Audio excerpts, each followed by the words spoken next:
Une nouvelle salve dans la guerre commerciale du président Donald Trump. Lundi, il a annoncé des droits de douane de 25% sur l'acier et l'aluminium. C'est une grosse affaire, c'est une grande affaire. C'est un nouveau départ pour rendre l'Amérique à nouveau riche. Vous êtes le président qui défend les métallurgistes américains. Je suis extrêmement impressionné et ravi d'être à vos côtés.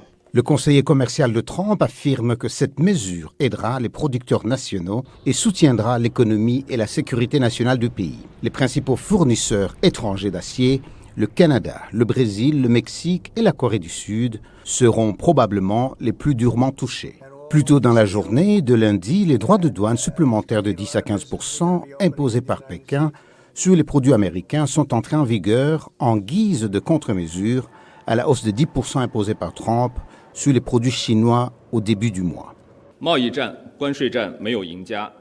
Il n'y a pas de gagnant dans les guerres commerciales et tarifaires.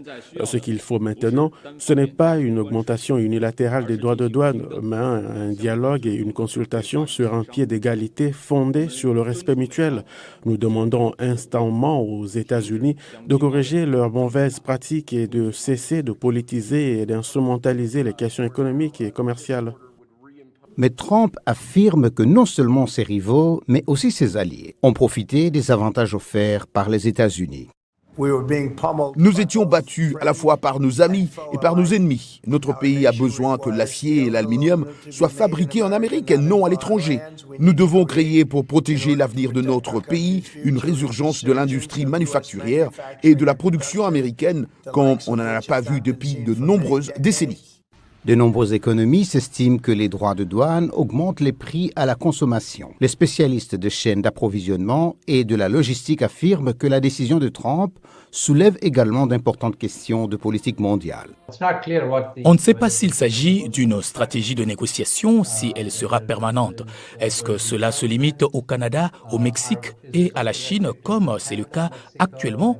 Ou est-ce que cela va s'étendre à l'Union européenne, par exemple, ou même aux pays des BRICS, dont font partie le Brésil, la Russie, l'Inde, la Chine, l'Afrique du Sud et 12 ou 14 autres pays. Ces préoccupations pourraient inciter les pays à réorienter leurs relations commerciales, a-t-il déclaré, ce qui ne manquera pas d'alarmer les producteurs. Les entreprises détestent l'incertitude. Elles vont donc tout mettre en pause. Cela signifie qu'il pourrait y avoir une diminution de l'activité de production alors que, dans le même temps, les droits de douane pourraient avoir des effets inflationnistes. Les partenaires commerciaux des États-Unis ont prévenu que ces droits de douane pourraient nuire aux constructeurs automobiles et navals ainsi qu'à d'autres industries américaines.